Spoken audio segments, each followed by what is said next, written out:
a little bit change of track here. So I'm going to talk about social media, and I'm going to try not to be a social media evangelist. And I'm going to try to be quick and brief and focus this on issues that are relevant to people in this community. And I'll tell you where to find more information later. But in case you haven't found it already, we're using this hashtag on Twitter for meeting discussions. So talk about Twitter. All right, so if you don't know what social media is a bit of a vague definition. In general, it refers to creating, sharing, exchanging information and ideas online. So there are a bunch of different tools and websites and ways to do this. And I'm just going to touch on some of the most popular ones and some of the ones which people in this room find useful. All right, so in terms of social media, there's different formats.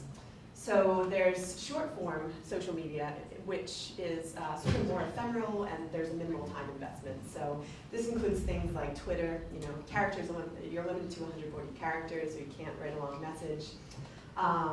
There's Facebook, obviously, where you go up, you write your status. And then there's things like microblogging, platforms like Tumblr or Pinterest, where it's more of a visual medium. So each of these different platforms have different audiences, and this is true of all social media tools.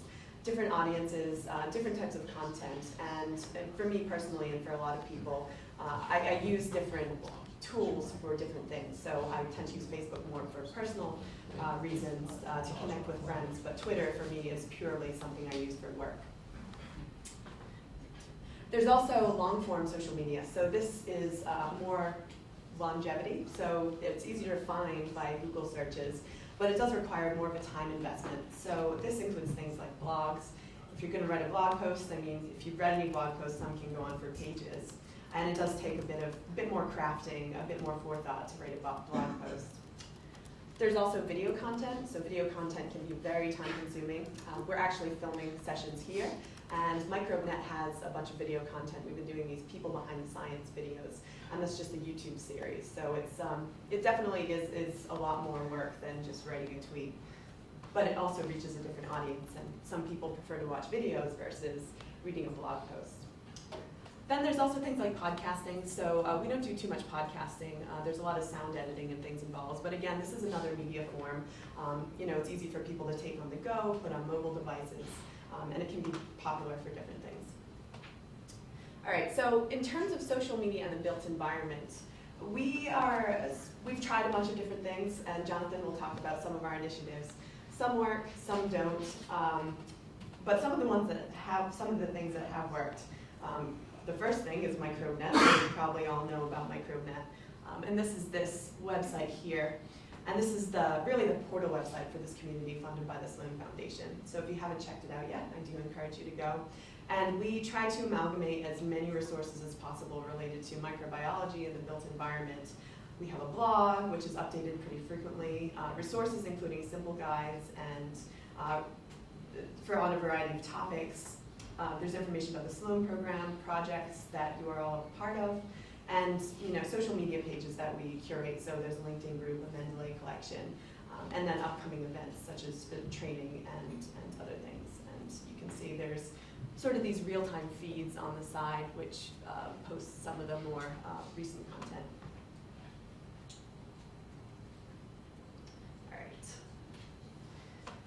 So another thing which we use a lot, especially in the Eisen Lab, is Twitter.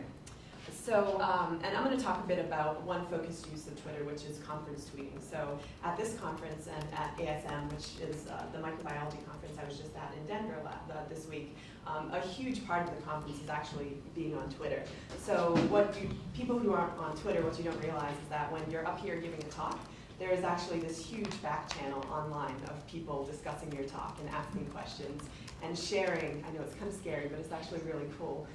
Sharing your information with the greater scientific community, and I think it's really awesome, and it's a really great way to not only take notes but also stay engaged and put that information out there for people who might not be able to attend events. And like I said, so usually on Twitter for specific conferences we use hashtags. So for this conference we're using microBEnet, and that basically allows you to collect the tweets for a given conference using a specific search term. So it's a really useful function. And Twitter also is a way of having a personalized news feed. So a lot of times or I'll actually go to Twitter to read papers or find out about what the new papers are that came out. So I follow a set group of researchers that I know are close to my field, and they're constantly posting new articles or new blog posts that they read and they find really interesting. Because the internet is just flooded with information, and it's really hard to keep up with things sometimes, in addition to doing the research that you have to do. All right, and then for microBEnet, we've also used Google Hangouts pretty successfully recently. And if you haven't used Google Hangouts, it's a really awesome alternative to Skype. It's a free service. You can have video with multiple people versus Skype, where I think you have to pay if you want multiple videos. And it allows these really cool group discussions, and there's also built-in recording features in Google Hangouts, so you can just archive your conversation and save it for later, and just put it up to YouTube. All right, so I already showed you microBEnet, and I just wanted to show you a tweet and dissect it a bit. So if you haven't seen a tweet before, this is a tweet, and this is what you would see on the Twitter webpage. So this is just a screenshot of one of Jonathan's tweets, and here he's linking to our YouTube channel on the built environment. So you can see he's used the hashtag, and it's in blue, so that's actually a link. So if you were on the Twitter homepage and you clicked on the microBEnet hashtag, you'd actually search, and you could see all the tweets which had been amalgamated under the microBEnet hashtag. All right, so this thing down here, if you wanted to reply to Jonathan, you can just start typing this box, and the box will be prefaced with his Twitter handle. So the @phylogenomics is Jonathan's Twitter handle. That's the lingo. And then there's also a variety of buttons down here. So if you want to share this tweet, if you're like, oh my god, this is an awesome tweet, you can just click retweet, and it'll propagate that tweet on your own Twitter feed. There's also the favorite button. So Twitter allows you to bookmark tweets. Sometimes, so if you don't have time to read Twitter and you're just searching through, it's a good idea to favorite things, because Twitter actually buries tweets pretty quickly, and it'll lock them away in their database. So if you're trying to search for someone's tweet a week ago, you might not be able to find it. And especially if you follow a lot of people, there is just a flood of information. So it's a good idea to favorite things, to save information that will be relevant to you later. And then Twitter's also added this really cool thing recently called Buffer. So if you want to share this tweet, but you're it's 4 in the morning and no one's up and no one's going to read it, you can use the Buffer app, which you'll just click that, and it's kind of like a retweet. You'll just share it later. So Buffer will actually, I think it analyzes the best times to tweet, and it'll actually schedule that tweet to be tweeted later. So after you go to bed, when everyone starts to wake up, that tweet will be put out. So it's a good way to kind of make sure people see your information and not flood like your tweet stream with a bunch of tweets in the middle of the night. So I'm going to talk about conference tweeting a little bit, and this is what we've been doing at this conference and also at ASM and pretty much all the conferences that our lab goes to. So conference tweeting is essentially using Twitter during a conference. So if a speaker is up here talking, what I do and what our lab members tend to do is we use Twitter as a form of taking notes. So instead of using a word processor or something offline, you're basically just tweeting sound bites, or a lot of times we'll look up papers, post links to papers that a speaker has mentioned, so that you can have it sort of as your reference, but also put it out there for other people to look at a paper that might be relevant to them. And then there's also this, as I said, this back channel. So there's this whole hidden online world of discussing talks online with other audience members. And at a conference like ASM, where it's a huge conference, or any conference where there's multiple sessions running concurrently, it's a good way to kind of keep up with what's going on in other sessions, share what's going on in your session with other people who might find it relevant. And if you're stuck in a talk that you don't like, and you see tweets from another talk, you can kind of like figure out where the good talk is and run out and catch it before it ends. I probably shouldn't do that. I think it's better sometimes. And it's a good way too, like a lot of times people ask questions, like if there's something unclear in the talk, you can actually clarify your questions that instead of waiting to the end to ask the speaker. And one of the things, I think that's really important as an early career scientist is networking. I mean, I personally think that a lot of my opportunities, my career opportunities have been directly a result of sort of my Twitter presence, and also when you Google me, my sort of homepage comes up. So it's sort of, if you have a social media presence and you have a web page and you're constantly putting out content up there, and you're trying to interact with other people, it's a really good way to meet other people in your field and get your name out there. And I think it's especially important for early career scientists. I know I was just at NSF, and NSF admitted that they find reviewers basically by Googling them. So if you don't have a Google presence, people are Googling you, even if you don't realize it. And it's a good way to, it's a good icebreaker too. So at ASM, actually, we met a couple people that we had been talking to on Twitter for a while, but hadn't actually met in real life. So, and it's nice to meet them in real life. All right. So one tool that we do use at microBEnet and in our lab is called Storify. So as I mentioned, Twitter actually archives tweets very rapidly. So if you want to save your notes or take record of an event that you had been tweeting from or that other people had been tweeting from, there's this really awesome tool called Storify, which basically allows you to package everything up into a nice little box, and you can pull down tweets from different people. So this is a Storify that I did after the Chime Vance meeting in October. So essentially it's taken all the tweets, all the discussions that went on during that meeting, I think it was a 2-day meeting, and it packaged them up into this Storify. So if you go on my homepage on Storify, you can still find this, and you wouldn't be able to access these tweets anymore with Twitter because October is ancient history in the land of the internet. All right. And another thing we've used recently for microBEnet is Google Hangouts, as I mentioned. So there was actually a really awesome video conference organized on air sampling recently. And this is on the microBEnet blog, so you can still find it. And it was just a Skype that people had, but on Google+. And because of Google Plus's recording capabilities, we just recorded it. And now anyone that wants to know about air sampling can just go to the blog and watch this discussion that people had. And I think this is a really useful way to get people together when travel's not possible, travel's expensive, and it's also a great way to archive things for future reference. So someone who's new to the built environment community has this really great resource to access if they're trying to design a study. All right, so how do you start if you're really excited? So social media, it's easy, but it's also perilous because there is a time investment involved, and there is also some forethought that needs to go into it, particularly because it can be overwhelming, and there's a lot of tools out there to choose from. So first of all, most importantly, if people ask me how to use social media, the primary thing is to really define your goals. So what do you want to achieve? Do you want to network with researchers, or do you want to produce content? Secondly, define your audience, so who you're talking to. Do you want to talk to other researchers, or do you want to do more public outreach, or talk to journalists, or the general public? And thirdly, you need to, based on the answers to the previous two questions, choose the specific platforms which will help you achieve your goals. So how much time do you want to invest? Blogging is a lot more time intensive than tweeting. And also, what's the best medium for conferring your message? So there's a huge body, there's a growing body of literature about different platforms having different gender ratios or different demographics which use them. Pinterest, for example, which is a sort of a visual pinboard, is actually 80% female. So it's a good way to reach female audiences versus something like Wikipedia. People that edit Wikipedia tend to be primarily male.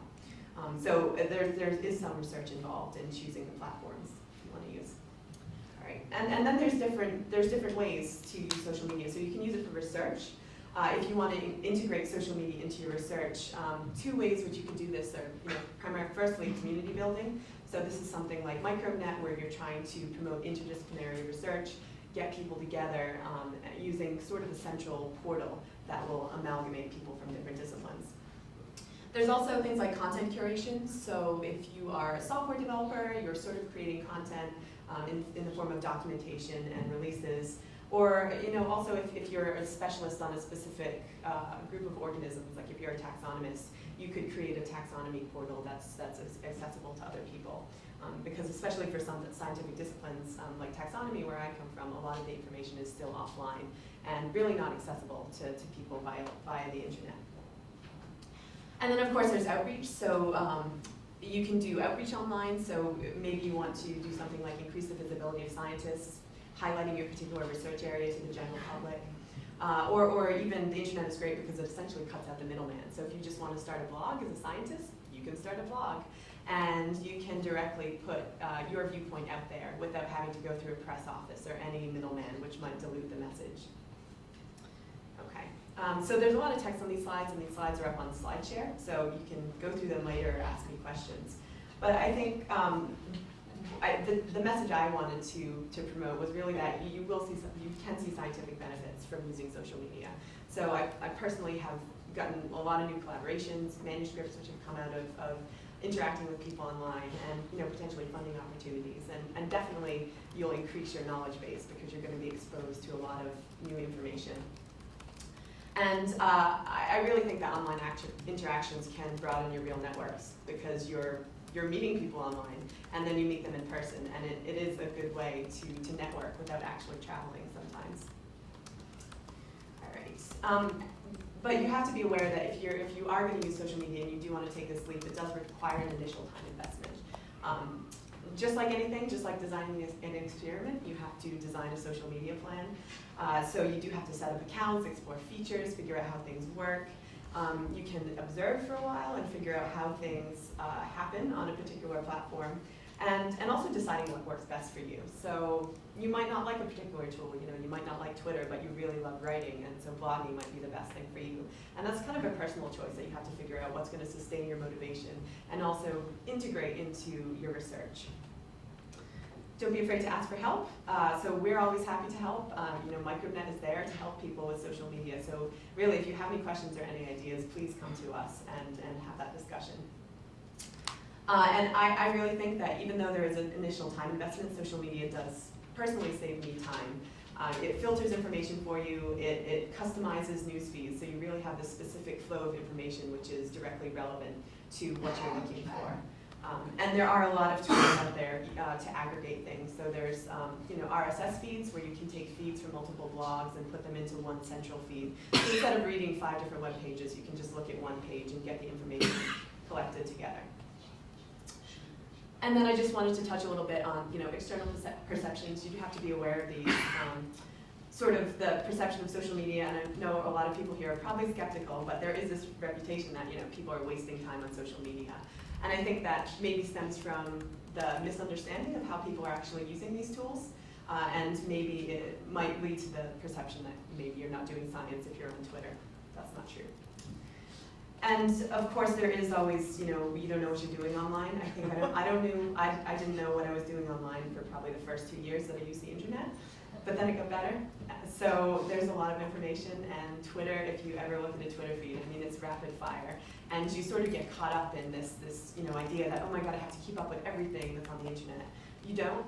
Twitter, you don't have to read every single tweet. You can just sort of let the information flow and pick and choose. So, be aware of the distraction potential and the potential to get overwhelmed, but hopefully don't get consumed by it. And then finally, so metrics are really important, and I think one of the great things about the growing use of social media tools is that it really does allow us to track who's reading content, who's visiting web pages, what countries are they from, how much was this item shared. So there's this new world of alt metrics which is emerging from social media tools, and I encourage you to check those out. One really useful tool, which is also SLOAN funded, I believe, is Impact Story. So if you have data sets, you can actually track how much that data set is shared via tools like Impact Story. So if you have a DOI, you can see who's actually using it. And I'll just finish with, so if you want more information, we've just recently published a paper in PLOS Biology, which provides a lot more in-depth details about social media and how scientists can use it. And it touches on a lot of the topics I mentioned in this talk. So, and I'm happy to take any questions if anyone has any.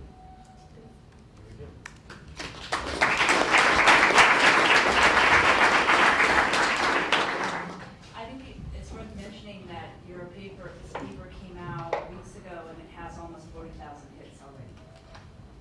And Can you repeat that, please? So I'd like to promote you a little bit. So Jessica is promoting our paper. It has 40,000. I haven't checked recently. It's rapidly. We'll go take a look. Okay. Yeah. Yeah. I think it's also it's become the most retweeted paper in PLOS Biology, if not maybe all of PLOS. I know we were heading up there. We beat out an article that was about pictures of cute kittens, so I was very happy about that. Holly, somebody just before the program started asked me to send them a paper, and I was trying to check my email, sent myself a copy to check it, and I didn't see it, so I went to my spam box, and the third email I have in my spam box is from Dr. Big. And so I started looking, and a lot of the subject lines in a lot of the email, this is Gmail, in my spam box is microbiology of the built environment. So how do we avoid not getting all these emails we're supposed to be getting? How do we avoid getting emails? No, I how wish do we I could- avoid not getting? So could you kind of condense that and Yeah, simplify yeah. it for everybody else? So is your question, how do we avoid like the spam filter thing, or I guess I'm a bit Well, unclear.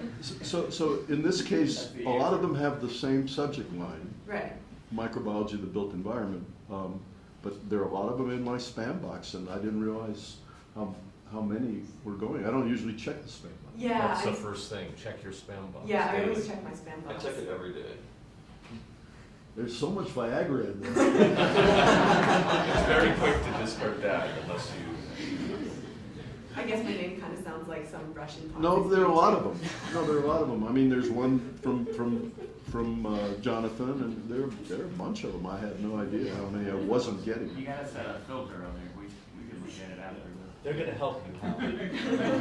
Yeah, filters, like if you have people that are your contacts, I set a filter. to I guess it's the old story, get a teenager to. Remember, every time you click on something as spam, it remembers that.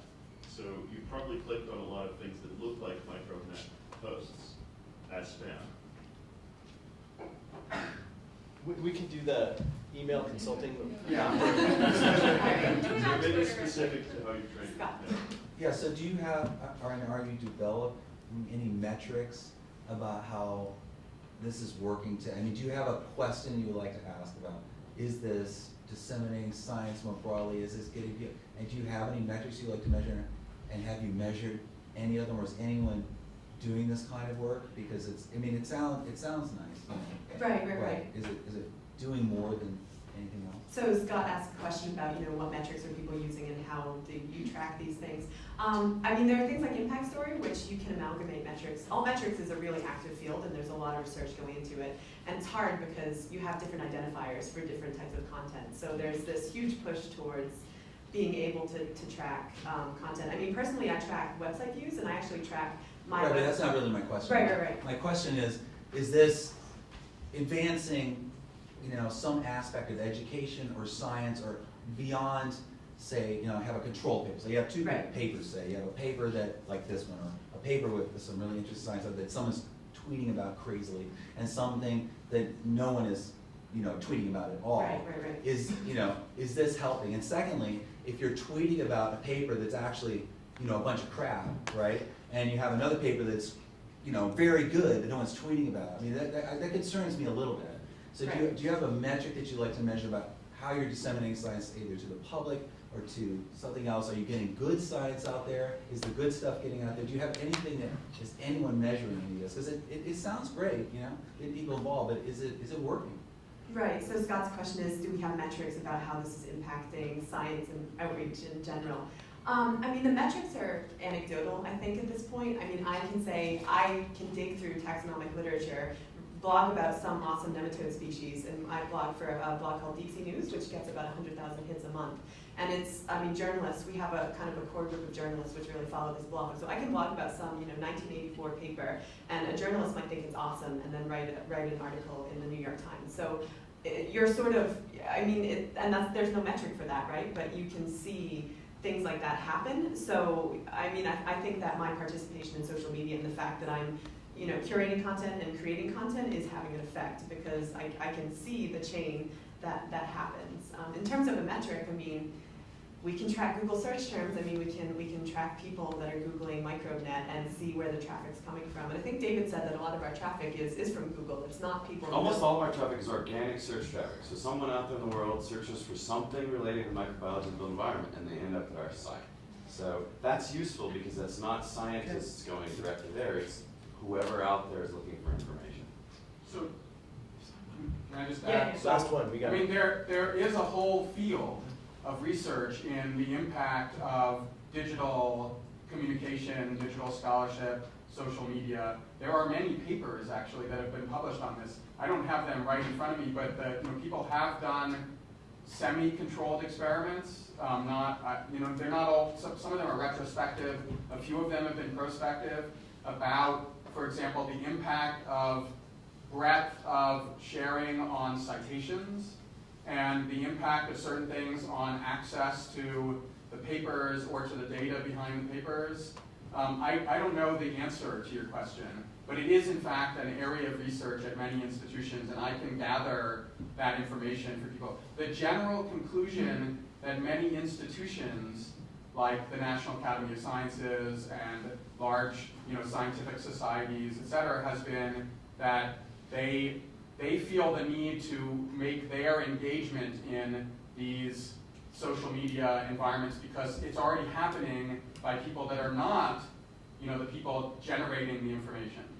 And they, whether or not there's a metric that proves that their engagement is beneficial, a lot of these organizations have decided that there's enough hint that they should be involved, that they are moving a lot into trying to figure out how to link papers to social media and pull social media information back into papers and so on. But I will dig out and share with everybody here some of the actual scientific research that is in this area. Most of it's new, but there are a lot of papers on it. So just one final comment. We tried to make this a data-driven paper because we were very aware that scientists like data. So if you read this paper, I'm not trying to plug my paper, but we do include citations to as much as we can find about the impact of how social media has affected citations and things like that. Okay, very good, thank you. Thank you.